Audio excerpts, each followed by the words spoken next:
২০০৪ সালে দুর্নীতি দমন ব্যুরো থেকে স্বাধীন কমিশন হিসেবে আত্মপ্রকাশ করে দুদক।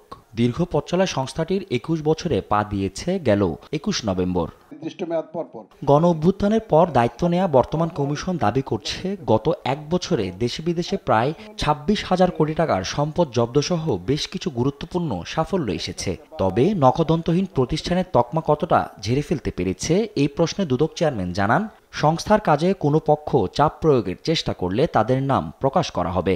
আমরা আশা করি সবার সহায়তায় দন্ত সর্বস্ব এবং নখ সর্বস্ব প্রকৃত একটি ভালো প্রতিষ্ঠানে পরিণত হবে। সামনে আগামী দিনগুলিতে যারা দুদকে অন্যায়ভাবে চাপ প্রয়োগ করেন আমরা তাদের নামও প্রকাশ করে দেব। এছাড়া আসন্ন জাতীয় সংসদ নির্বাচনে কালো টাকার প্রভাব নিয়ে আশঙ্কা প্রকাশ করে তিনি বলেন, প্রতিদ্বন্দ্বী প্রার্থীদের হলফনামায় ঘোষিত সম্পদের তথ্য পর্যবেক্ষণে বিশেষ নজর রাখবে দুদক। সম্পদ বিবরণীটা দাখিল করা হয় এবং দাখিল করা এবং চূড়ান্ত হওয়ার মাঝামাঝি সময়টা খুবই কম।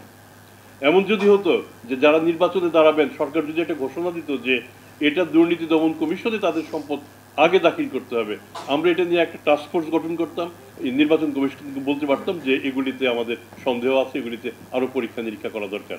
গত এক বছরে দুর্নীতির ধরনেও পরিবর্তন এসেছে বলেও মনে করেন ডাক্তার আব্দুল মোনেম। অনুরোধ করছি। ধন্যবাদ। ফজলে আদিত্য, দেশ টিভি, ঢাকা। আজকে আসলে আপনাদের